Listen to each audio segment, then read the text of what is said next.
Okay, I was gonna ask you details on everything, but I would love to know where you're calling in from. We have Dr. Truly here on a new episode today. Please tell us where you're calling in from and what it is that you do. So I'm calling in from the DMV area. I'm on the Maryland side, and I am a luxury marriage and life strategy coach for Christian women, primarily working with remarried women who have gone through divorce and are working to rebuild not only themselves, but their relationship with God and ensuring that this next run is significantly better and done correctly. Mm. I'm also an author. I have a series called the Thing Says series. And the first two books, book two is on its way out, coming in the next few weeks. So I'm super excited. But it's Things Jesus Said, and it takes a look at each of the Gospels and specifically literal quotes from Jesus and put into terms that people today can understand because scripture is not meant to be confusing. We should be able to read it for ourselves and then have an understanding and be able to start growing from there. So, I didn't write it for, that person who's already been to seminary per se, but for that person who they're like, I might have grown up in church, but this part was always confusing to me. And like, what did Jesus mean when he said this? And like, what does this mean? And just taking the scripture and putting it in terms like, for example, Jesus really did tell them folks like, man, y'all faked in a mug. And when I tell you the way I cackled when I read it and like just had that moment that I was like, you know what, someone should have taught it like that. Mm. Someone should have said to me, "Is like, no, he really was just telling the Pharisees, no, y'all faked in a mug because Mm. calling them whitewashed tombs, meaning they look great on the outside, but on Mm. the inside they were empty and they had nothing. Mm. And so, even just taking something as simple as that, that can make it really click for someone else and really get them into wanting to read the word more, which will help them develop their relationship with God even more. So, yeah, that pretty much Mm. sums No, it I up what love I that. do. I mean, that's true. That's true. It's funny because I just read a verse today, Romans 14, and it was literally saying, do not judge your neighbor, whether what it is that they eat, what is it that they wear. I loved it because as I was reading that verse, I was just like, wow, like, all right. I'm not a judgmental person at Mhm. all, but it made me realize, okay, now I really can't judge people. Even it says, let your conversations be with God. And I was Mm. like, wow. I was like, I like that. I like that verse I had today. So I guess what got you started in this space? I'm pretty sure there was something that made you lean a little bit more into this because it's a very I know you're doing a lot in this space of working with women, but what made you get a little bit niched down? What helped me to niche down with it was I actually thought about, okay, what did I need a couple years ago? And a few years ago, I was doing the most. I was working full time, building a business, raising three kids, working on my PhD in the middle of a divorce. And there was no one there to give me any type of support. The only message I was getting from church people was pray about it. Mm. And that was it. And I'm like, y'all, that's not helpful advice. Like, I need an applicable step. And I'm not saying prayer doesn't work and it's not important, but I'm like, Jesus didn't just pray, like, he actually did things. And I'm like, hey, yo, no, but actually give me assistance, give me guidance. And so now that I'm in a position where, I have the degree, my kids are thriving, I'm in a more God-centered marriage. I'm like, okay, what did I need? Okay, let me be that for somebody because God has a way of making sure that your pain has purpose. And one of the things that I've been learning is a lot of the times everything you go through has nothing to do with you. It's about who it is you're assigned to and who you're supposed to be helping. And so you may be given some hard lessons and you're just like, oh my God, why me? And he's like, it ain't got nothing to do with you. Actually, there's this person coming up in a couple years. Yeah, when you see them, I'm gonna need you to help them out. And I've seen repeatedly that I've come across people, and as they're sharing their stories with me and telling me what the issues are, I'm just like, oh, you're the reason. Got it. Okay, let me go ahead and help you out so you can just bypass some of these potholes that I had to drive into to make sure you didn't. And, I can see how there were others in my life who had similar experiences where they had already kind of gone through some of the stuff and they were like, yeah, girl, just let me go ahead and help you out. And so, really taking that step back and realizing that a lot of the things I went through, it wasn't because God didn't love me. It wasn't because I failed. It wasn't because of any of those things. It was because something needed to be learned that I would be able to share with others. Wow. I mean, there were some gems right there. That was already good. I love the analogy of having to hit a pothole so that you can so others don't have to go through it. I mean, that was a really good one. I mean, I might have to take that from you. Okay. What's It's all right here. Look, you can I'm take gonna that rent one. it. I'm gonna rent it. Okay, I'm gonna rent it. I'm gonna just rent it. I'll give it back. What's something that I guess that you struggled with that like just people wouldn't have expected?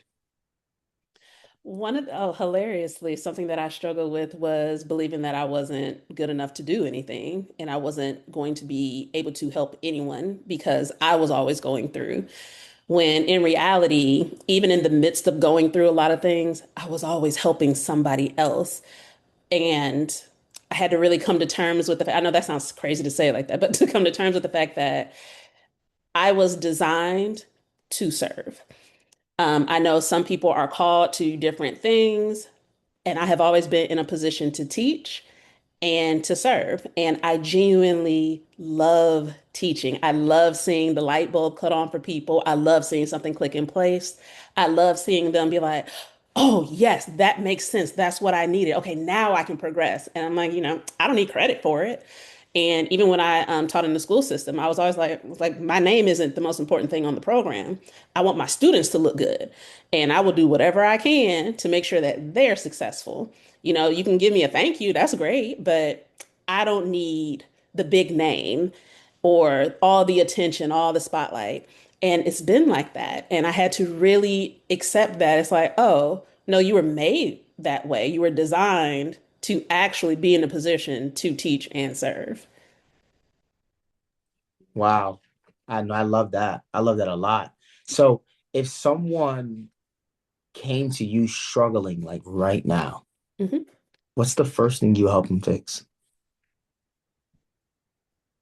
Well, the first thing I would help them fix is narrow down exactly what it is that they're struggling with. Like, what is the thing that is really laying them out? So, if I were taking younger me, again, for example, I could have easily just been like, oh, okay, you know what, maybe you're working too many hours.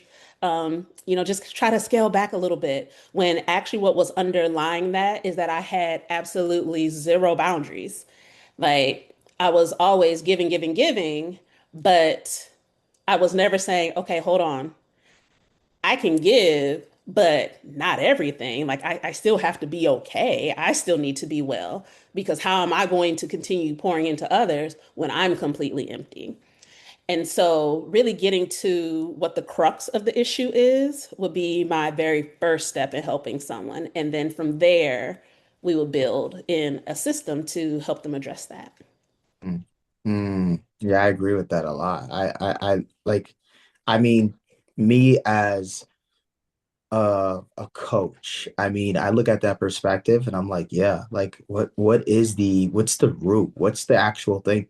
So like Dr. Truly, I mean, you just went ahead and got your PhD. I mean, congratulations on that. That was something. What was the mindset shift that you had that changed everything for you?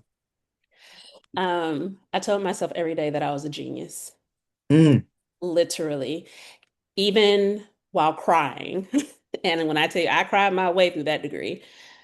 And for me, that ties back into how they always say, faith comes by hearing and hearing by the word of God. And it's like, when you speak, you hear yourself. And not only do you from the outside hear yourself, also just the vibrations of the vocal cords, you're hearing yourself internally also, which is why on a recording, you sound different when you listen to it back because you're hearing both from outside and inside when you speak. And so, even when I didn't feel like it, I had to continuously speak that over me. And I would continuously pray that I was like, okay, well, Lord, you made me like this. I know you made me brilliant. And what do geniuses do? They figure it out. So, what am I about to do? Figure it out because I will not leave this program without this degree. And I was the first person. I don't think anyone has done it yet since me, but it was a 5 year program. I finished in 4.5. Technically, I finished in four, but I had to wait to present the next semester for them to Mm. schedule it. And it was funny because no one ever recognized it. And when I reached out to the school, I was like, hey, I'm sorry, has anyone else ever done this? And they were like, oh, yeah, no. And I was like, huh, thanks. I was That like, and you know that what? inner That's cool. voice. I was like, I ain't got to worry about the world. I was like, I'm going to shout myself out That's what's up. because that was evidence of when you know what is put on you to do, even Mm, when it's difficult. If you mm, can just keep pressing, mm, you're going to get there. mm. I love that. I love that. That inner voice. I mean, I feel like you were kind of coming at everybody that just were singing and showering and they finally recorded themselves. And it's like, what is Mhm. that? Yeah, it's like, That wasn't me. it's like it That sounded sounded so good in my head. And it's like, like baby, no. sound like sound like someone else. Oh my Yeah. goodness. So what for you, like how do I guess in a sense, how do people work with you? And how do you work with people? So, one of the easiest ways to find me is actually on Substack. I And just downloaded that. I oh my just got goodness, used to that. it is by far one of the most fun things ever because not only do you have the opportunity to get into different authors' like thoughts through their notes feature, which is essentially just like threads or like a Facebook feed, but Hmm. then you also get that extra exposure to long form content where they're writing articles. Mm, And so I believe mine is substack.com/ Dr. True Coaching, and that's mm, TRU, DRTRU coaching. And I have a publication called The Gem Drop, where I just drop gems because mm, that's what I do. And most recently, I've been talking about my series is Divorced, Not Discarded, and just mm, talking about the lessons that I learned before, during, and after the divorce process mm, and going into a new marriage and trying to do it the godly way, which mm. for some people sets them off. And I understand scripturally why. And I did address that in not my most recent one, but the one before it. So it's part 1.5. I remember that the remarriage conundrum because it sets a lot of church people off. And I'm like, I understand why it does. However, you will never convince me his blood was not enough. So I love that. And if someone was watching, like they're watching us right now, and Mhm. they're listening to you, and there is maybe it's their mother, maybe it's a younger adult, maybe it's someone that's just restarting over at 50 or 40, maybe in their 30s, and they're doubting themselves. Like, what would you say to them right now? I would say to them to really take a moment and reflect on the fact that if God was done with you, your life would be done.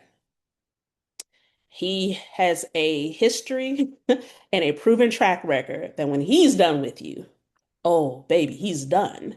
So the fact that you are still here, the fact that you even still care means that that assignment is still there for you.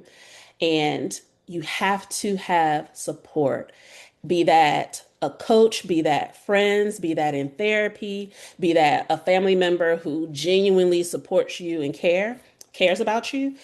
Don't try to do it all on your own. Don't allow yourself to fall into the trap of feeling like, oh, I'm such a burden and no one's going to help me, no one's going to care. I have been there and I can tell you firsthand that's not true. But people can't come in and help you if you won't let them in to help you. Mm. So move out of your own way. Your feelings are valid, but move out of your own way and allow yourself to receive the support that God has for you from both Him and those that He has placed in your life. Wow. Guys, we heard it here today on this episode with Dr. Truly. What an impactful, intentional session. I think everyone should definitely reach out, shoot her a follow, hit her up, send her a message, and pick her brain because obviously for those that are listening, and you I guess in a sense, Dr. Truly, are you just women based in coaching, or do you work Um, with families as a whole? Currently, right now, just women. That is something that I've talked about with my husband about expanding, but for right now, I was like, okay, let me get the former me straight. Mm. And then we'll branch out as we go. All right, ladies, you heard it. Hit her up. Talk to her now. Thank you, Dr. Truly. This was an amazing episode. Definitely looking forward to bringing you back on and definitely seeing you, looking forward to actually seeing you speak live in front of our audience now because there are hundreds of women out there that need to hear your story and hear your message. All right. Thank you. Are we all set on that, Im? All right. Good, good, good.